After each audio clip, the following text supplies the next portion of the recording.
New update sa ating Prinsesa Rina, sobrang akong natuwa sa napanood kong live video Ma'am Roda.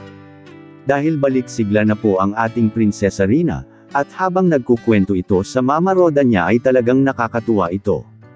Ito may maikling video po akong ipapakita sa inyo, panoorin po natin mga kalingap.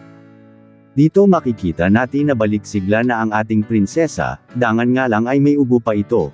Bago ko po play ang video clips, huwag po saang kalimutang mag-like sa video kong ito at syempre sa mga YouTube channels nila Kuya Val at ni Kalingap Rab at kay Ate Edna Vlogs. Patuloy po natin silang suportahan sa kanilang magandang adhikain na makatulong sa ating mga kababayang naghihirap sa buhay. Maraming salamat po sa inyong lahat.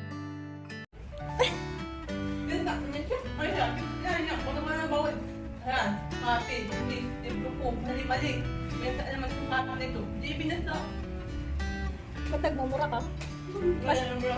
Mama! Masungit yung mamelba mo na yan? Binasa. Ito ka. Kukwentuhan pa tayo. Maupo ka dito. Likot na likot kaya magkwento. Papakinggan ko nga yung kwento mo na mag-aaral ka. Binasa. Hindi ko alam. Ang dami yan, Mimay. Ano pa sila naman sa'yo, Mimay? Pinagbintangan ka? Oo, hindi nga naman kung sabi ko sa rin doon. Mimay, kasalanan mo siya. Pinapasara. Grabe yan. Ay, di nag-iyak ka? Hindi. Ay, hindi ka nag-iyak. Hindi mo alam basta. Ano yan, Dustin? Ang dami ang sulat mo.